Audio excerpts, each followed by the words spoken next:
Night. A sleeping couple is lying in bed. The doorbell rings.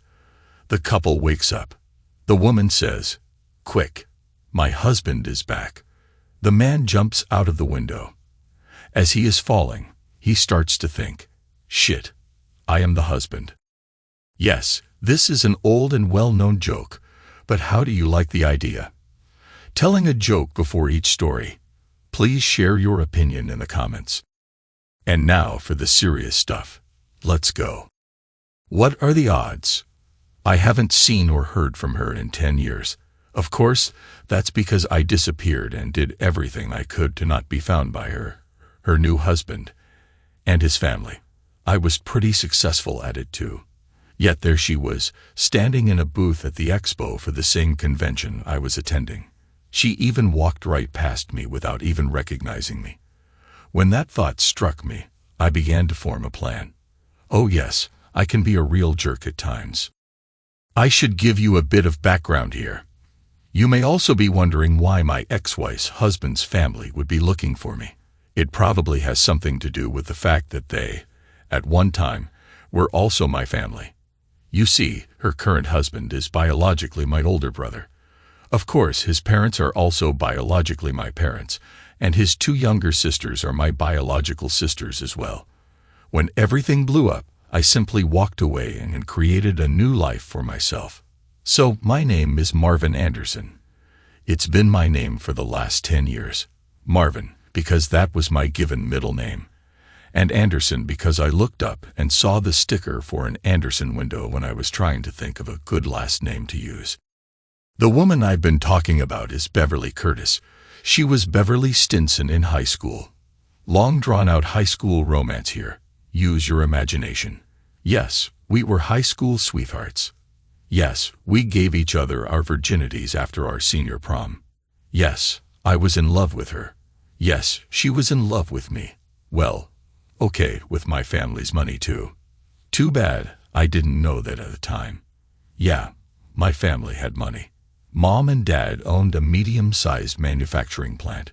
We manufactured electronic components. We had several standard components, but that wasn't our main source of income. Seriously, the Chinese kicked our butt with their prices.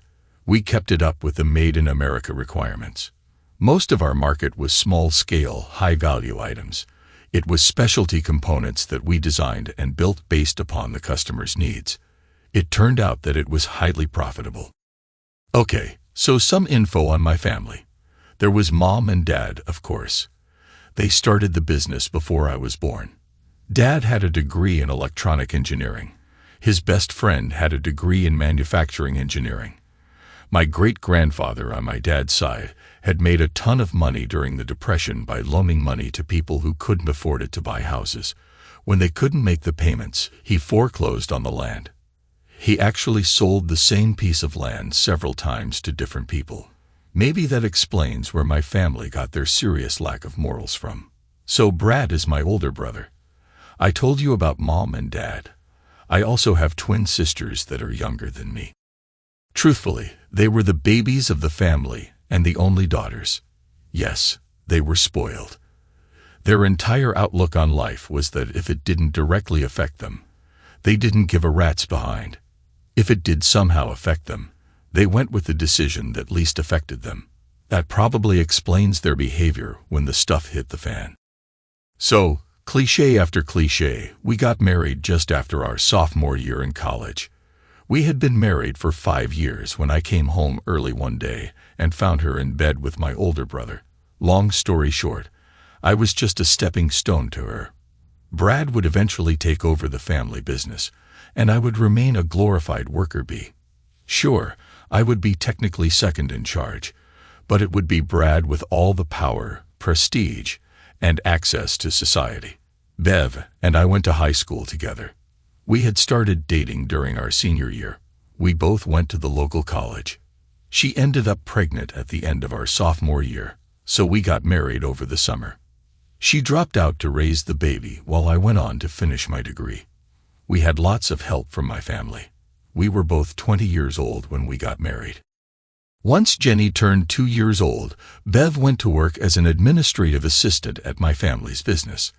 They had an on-site daycare for their employees. I had to wonder how she got pregnant since we always used condoms. None ever broke as far as I know. She had a bad reaction to the pill, so she wasn't on it. Oh well, stuff happens. I did notice that there were a couple of weird episodes over the next 5 years. Twice she had some strange issue that prevented us from having sex for about a week. I didn't really think much of it at the time. I wanted more children, but it hadn't happened yet. I was hoping that we would have a boy this time. I did love my daughter, but every husband wants at least one boy to carry along the family name. Yes, I hear all you feminists out there who say the woman can keep her married name. I also hear all of you screaming that a father can teach his daughter all the things he can teach a son. Yes, girls can be gearheads and appreciate muscle cars and racing just like boys. Yes, they can become mechanics, get into sports, and everything else. Again, it's one of those things that are programmed into men's brains. They want a son as an heir. Don't get me wrong here. I loved my daughter and was happy that we had her. Adding a son to the family would be icing on the cake. Our 5-year anniversary was coming up at the end of the week. I had ordered her a nice matching set of earrings and a necklace from a local jeweler. I snuck out of the office to pick it up, and I was going to sneak home to hide it while Bev was still at work. We both worked at my family's business. They had a daycare for employees, so she didn't need to worry about watching our daughter. I picked up her gift, then rushed home. As I was approaching the house, I saw Brad's car in the driveway. That was really odd. He was supposed to still be at work, and he had no business being at my house at this time of day. I got a bad feeling about this. I parked on the street 2 houses down and walked to the house. The door was unlocked. I quietly followed the sounds and made my way to the master bedroom. Sure enough, Brad and Bev were both there, having a grand old time. To this day, I'm still not sure how I managed to keep my temper in check. Regardless, I managed to get a good 5 minutes of video before sneaking back out of the house. I had heard some of their talking. It sounded like this had been going on for a few years at least.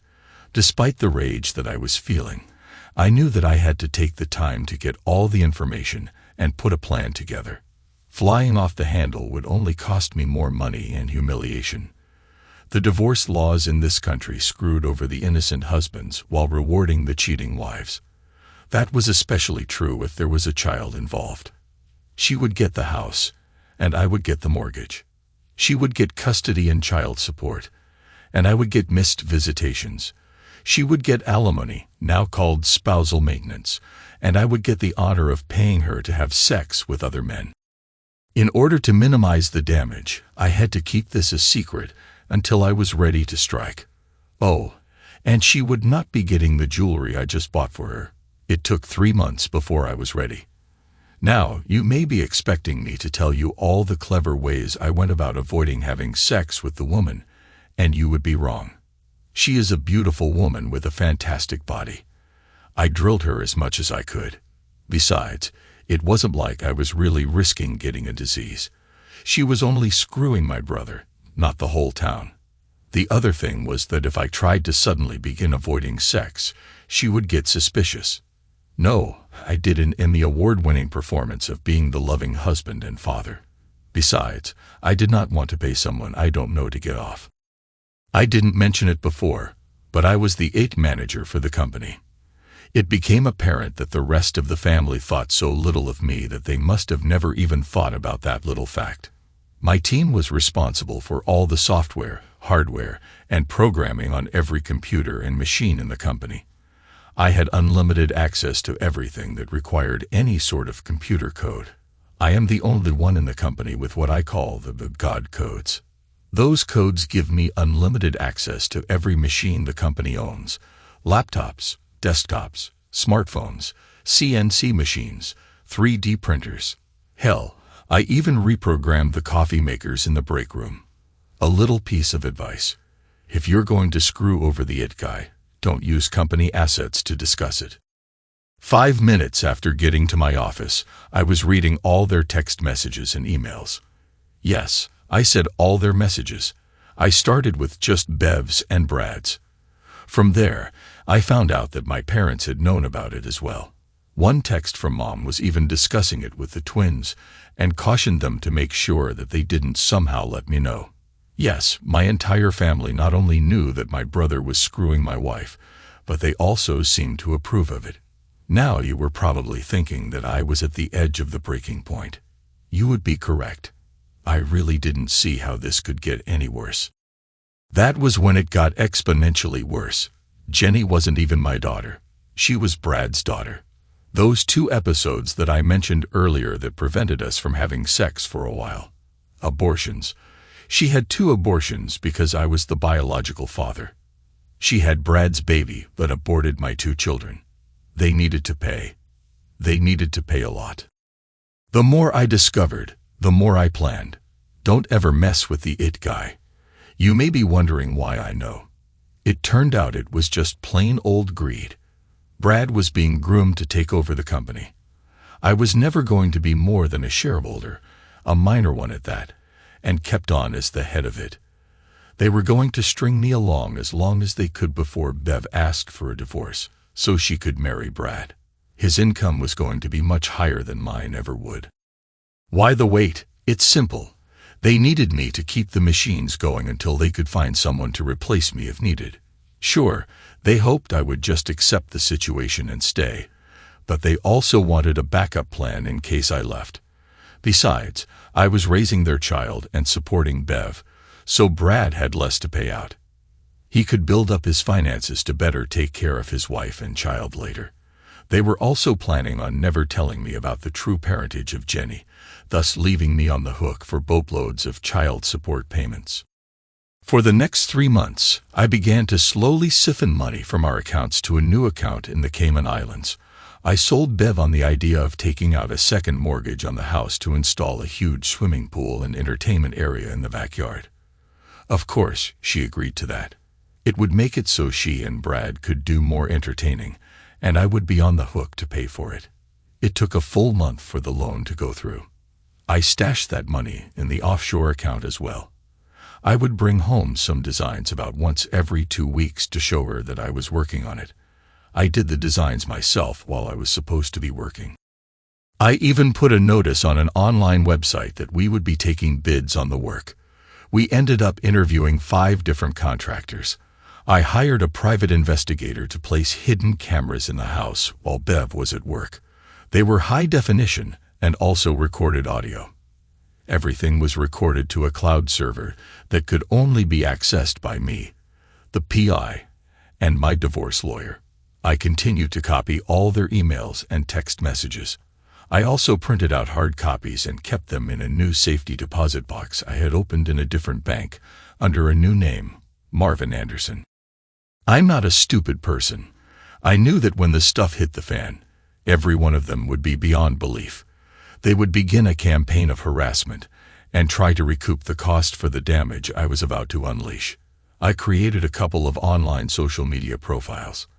I also created a fake website showing that Marvin Anderson was a very wealthy entrepreneur. He had an MBA as well as 2 bachelor's degrees, one in business administration and the other in international finances. Neither would hold up to any real scrutiny, but that wasn't really necessary at this point. Forged documents are also fairly easy to obtain if you know where to look. It only requires an official-looking photo or 2, some false information, name you want to use, address, and some other info purchased off the dark web, and a transfer of a small amount of cash. About 2 weeks later, you get an anonymous package delivered to your office. Don't ever mess with the it guy. Yeah, you can't simply rely on the words of liars and cheats. I had a DNA test done as well. I swabbed Jenny's cheek as she was sleeping, after I swabbed my own cheek, then managed to get Brad's DNA off a glass he had used during a party. I sealed everything up and shipped it off. I used my company email to get the results. After all, I was the only one in the company that could access anyone else's email, and I was actually looking forward to them finding that email after I left, and they began their own investigation. Okay, So you can pretty much figure out that I was going to burn Bev in the divorce. You can also see that Brad was going to be singed a bit as well. Now to roast Brad and the rest of the family. Brad wasn't going to be too hard. Brad was a bully as well as being an arrogant fool. All I really needed to do was let him be himself. When he took over the company, he would drive it into the ground. His ineptitude would ensure the company's demise within a couple of years. Not only would the company go bankrupt, but he would become a pariah in the industry for destroying a very profitable business. I figured that I could help him along in that endeavor. First off, I figured that the family owed me for what they were doing and planned to do to me. I did what I do: fake accounts, fake invoices, a couple of lines of code in the financial programs. Nothing too big that would be noticed, but big enough to hurt when they found out. Also, it was big enough to set me up financially for a long time if I needed it. Marvin Anderson was about to become rather wealthy. The next thing was to build and set the timer for the bomb. This took me a week to build. No, it wasn't a literal bomb that would cause physical destruction and injuries. I'm a computer programmer, not a criminal. This was a software bomb. It would cause havoc, but only in the financial and efficiency of the company. It was set to go off with a specified set of circumstances. I could either set it off by command, or it would go off when certain pre-programmed events took place. It would cause every computer and smartphone in the entire company to simultaneously crash. Every computer-controlled machine would suddenly either stop working, or, worse yet, go haywire. For those that went haywire, I had a special plan. Those were the CNC and milling machines. Finally, the day came. I know I probably should have done it differently. It probably would have been better, or at least safer, if I had not actually been there. Me being there gave them the chance to physically confront me. That was a downside. It meant that they could possibly hold me there and physically threaten me. Yes, that was kind of foolish on my part. Still, a train wreck is fascinating. There is a reason people cannot look away when they see one about to happen. It is almost unheard of to get enough advance warning of one so you can plan on being there and watching it. I simply couldn't resist. Also, I did have a plan to distract them long enough to make my escape if need be. It wasn't needed. I was in the main lobby of the offices when I saw her walk in.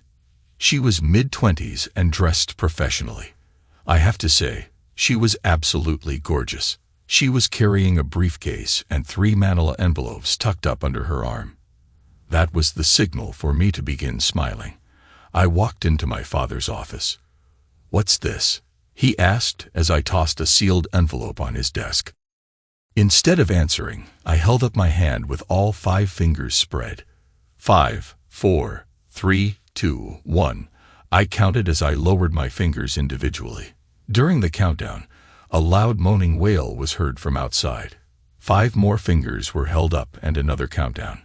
"What the hell?" A man's voice was heard yelling.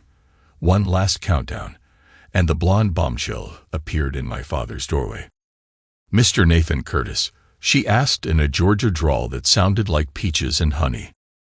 "Yes, I am," he replied. She handed him the last envelope, then stated, "Y'all have been served. Have a nice day." She took a quick photo of him holding the envelope and was out the door. That should explain everything. I laughed and quickly made my exit before anyone could get their wits back and make my departure difficult. The letter that I dropped on my dad's desk was my immediate resignation, citing a hostile work environment. This was based upon the company's management and owners accepting as well as encouraging the sexual relationship between the president of the company and the wife of one of their managers. Of course, Bev was served with divorce papers, and Brad was served with a lawsuit for creating a hostile workplace and alienation of affection. I was also suing him for back child support, as well as future child support. I had removed all of my personal effects from my office a couple of days ago. I also had quietly removed everything that I wanted from our house. All the financial stuff had been taken care of as well. The divorce gave Bev the house, and I had cleaned out most of the savings account. My lawyer had a power of attorney, so she could act on my behalf without me actually being present. When the door closed behind me, Michael Curtis died, and Marvin Anderson came to life. That was the last time I saw any of them for the next 10 years. Counseling was ordered. My lawyer had no idea where I was, and I wasn't telling her. It was dropped. I was ordered to pay child support. My lawyer had all the evidence that she wasn't my child, and that they had deliberately deceived me on that fact. My countersuit against Brad for child support was successful. She tried for alimony. I was no longer employed, and she was now making more money than I was. My lawyer graciously refused any alimony payments from her. As for the house, my lawyer produced a quitclaim and told her she could have it. The rest of the assets that were still there were given to her. Brad was moved in before the week was out. I had relocated to the West Coast, so the alienation of affections lawsuit went nowhere, as they usually do. Brad did need to pay me a couple hundred for creating a hostile work environment. He was the boss, and screwing an employee's wife did not go over very well with the judge. The company settled for about $2 million when the evidence showed that they knew and were actually encouraging the affair. I ended up with just over $4 million between the lawsuits and all the money I skimmed, as well as the investments and savings I took. Yes, she should have gotten half the savings and investments, but good luck finding me or the money. I waited for about 6 months after all the suits were settled before I triggered the bomb. It fried the servers and rewrote all the coding for the CNC machines. Financial data was lost, and the machines began spitting out products that were out of spec.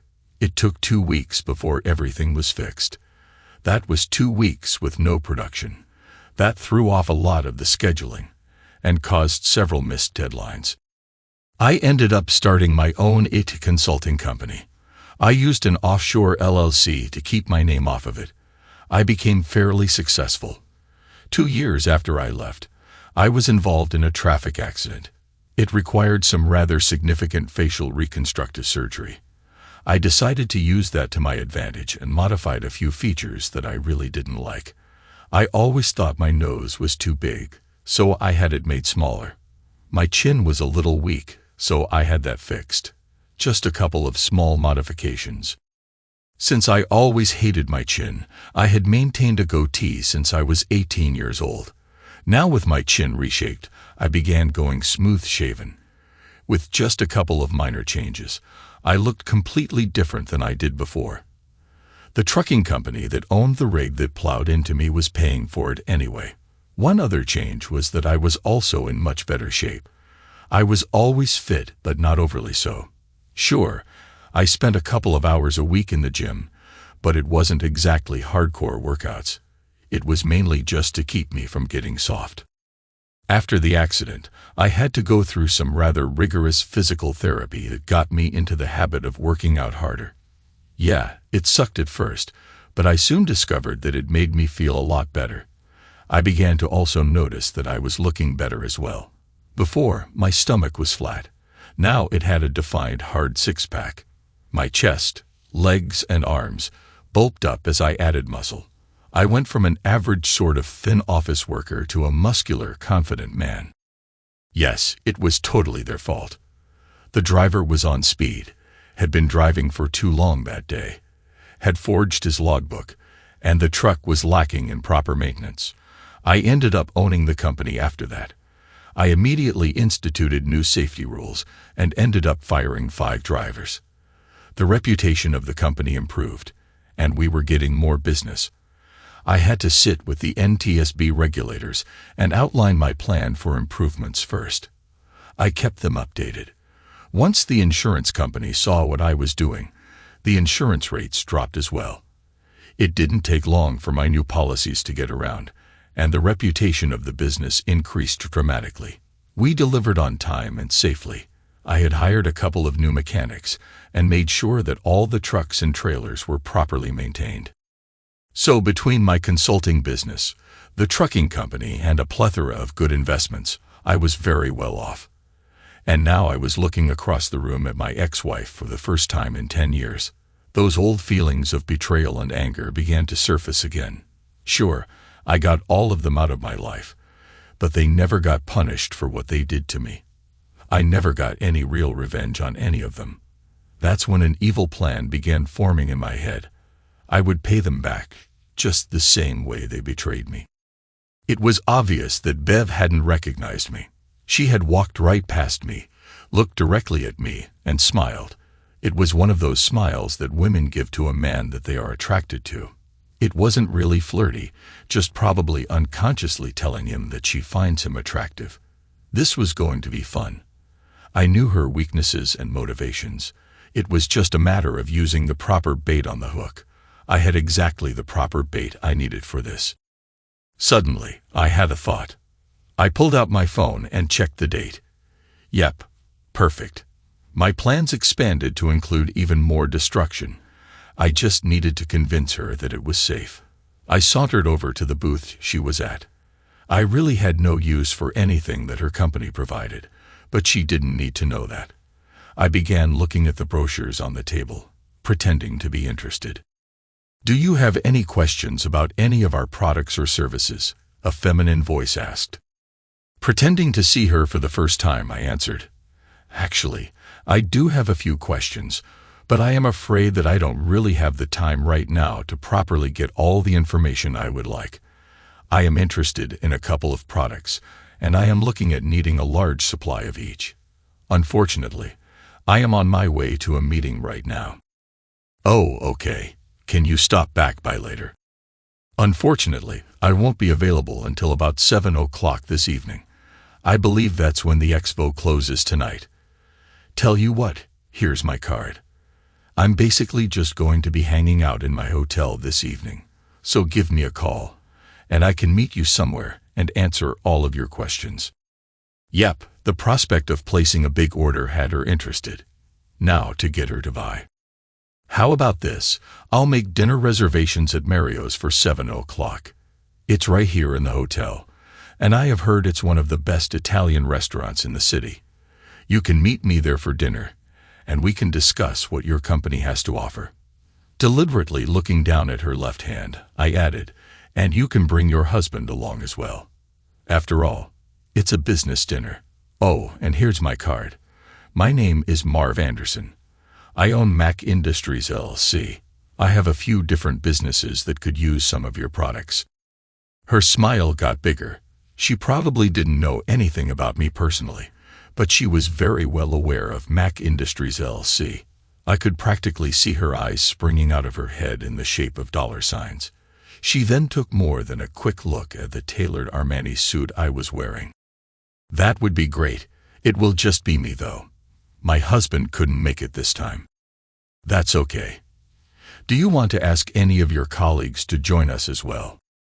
As if she wasn't about to share any commission with anyone else. "Unfortunately, they will all be unavailable.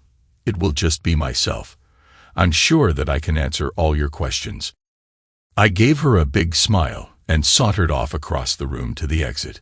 No, I didn't have a meeting to go to. I went back to my suite, of course. I was in a penthouse suite to prepare for my revenge. After showering, shaving, and everything else to get ready, I got dressed in another Armani suit.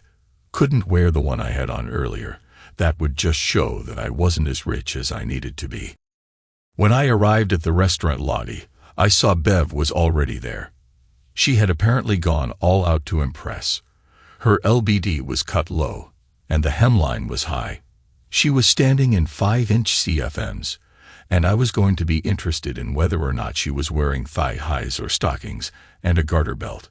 The plunging neckline made it obvious that she had foregone a bra, and I couldn't make out any panty lines where the tight dress molded itself to her delectable hips. Forget needing to dangle the bait in front of her. She was letting me hand-feed it directly into her mouth. This was going to be so easy. It was almost boring. Okay, so she actually did answer all my questions over dinner. She also explained why her product was superior to the competition's. We discussed costs and quantities. I made the appropriate noises about being impressed, and that when we were ready to place the order, she would be the one we called. I couldn't place the order this week, because we were still in the process of determining exactly how large the order would be, how many units of each would go to which location, and a few other issues. Whatever order we did place would be within the next 2 weeks.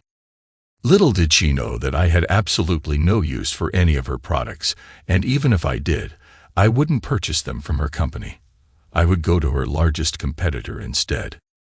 Dinner over, I suggested it was still early, and maybe we could hit the nightclub next door for a drink or two. She was more than happy to comply. I'm pretty sure that while she was getting ready for dinner, she took the opportunity to look up my information on the internet.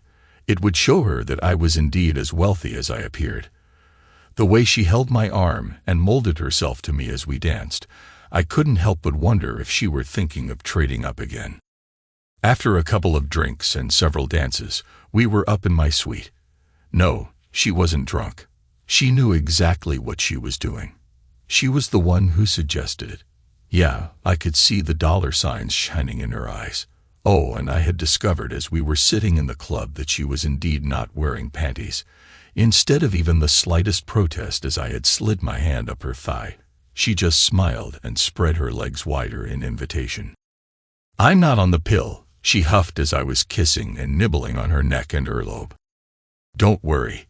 I've been snipped. Allergic to latex, so I can't use condoms," I replied. "I would love it," she smiled.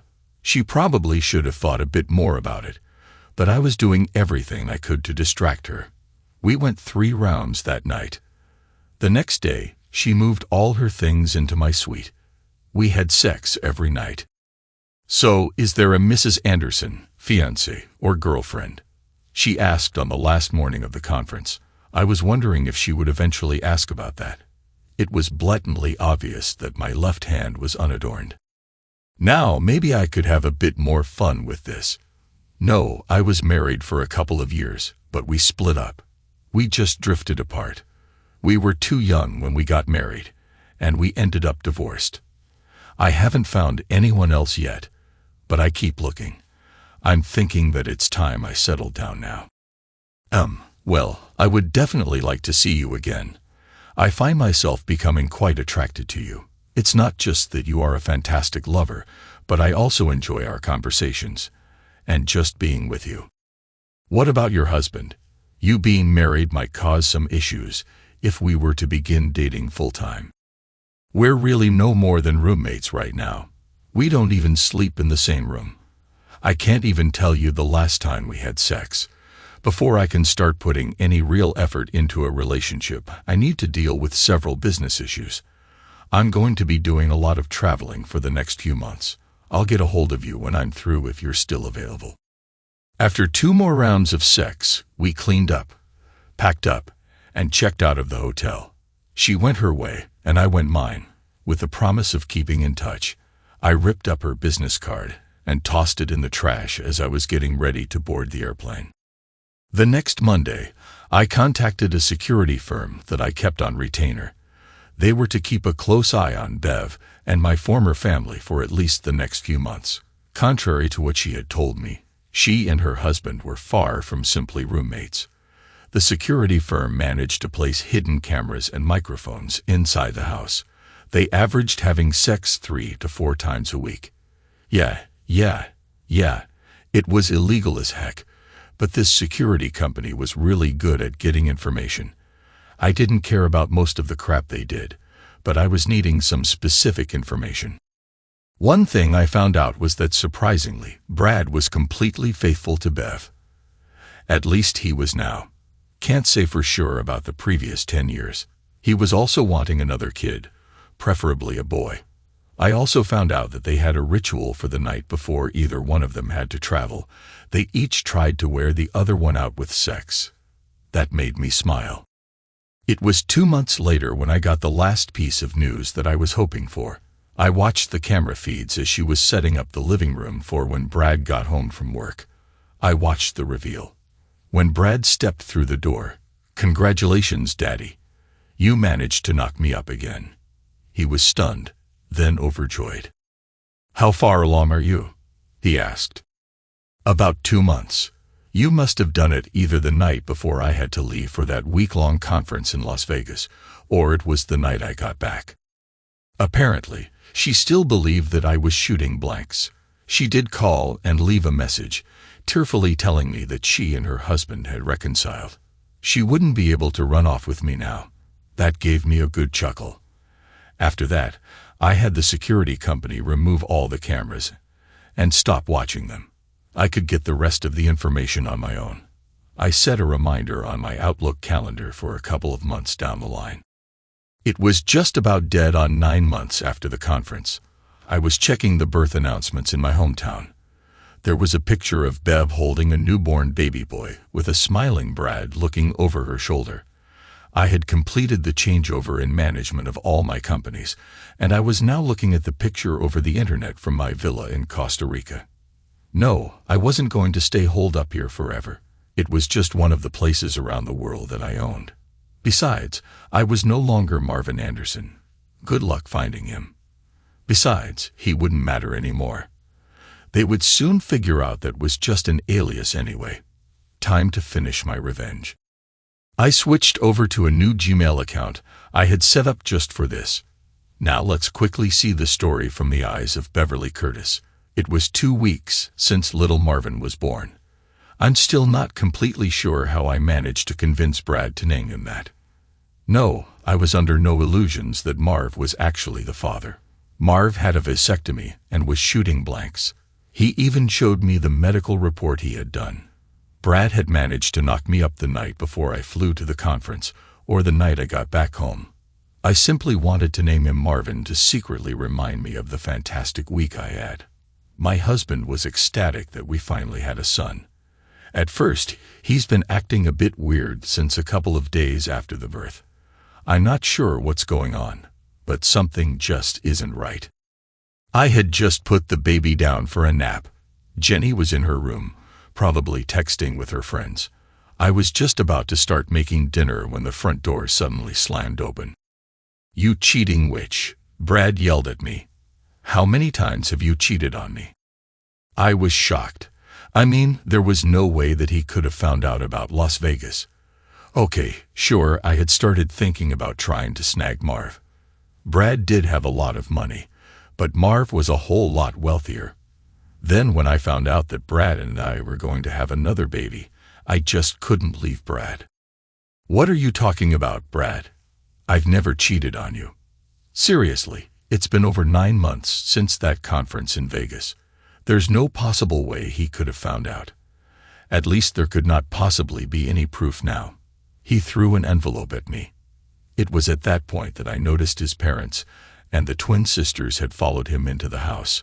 I managed to just barely catch the envelope before it fell to the floor. "Who the heck is he, Brad?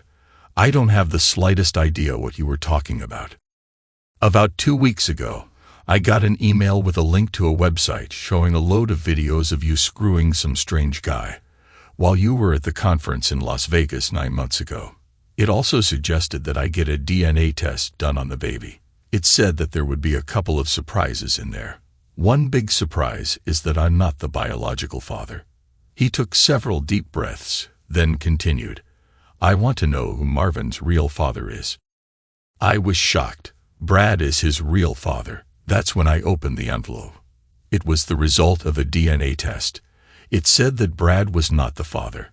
Well, actually, it said that there was only about a 40% chance that he was the father. Marvin carried some of the DNA Brad carried, but there was some other DNA that neither of us possessed. "Look, Brad, it shows that you and Marvin carried the same DNA." "No, it says that he carries only some of the same DNA. At best, it says that I would be in." He stopped speaking and got a really strange look on his face. "Oh my God.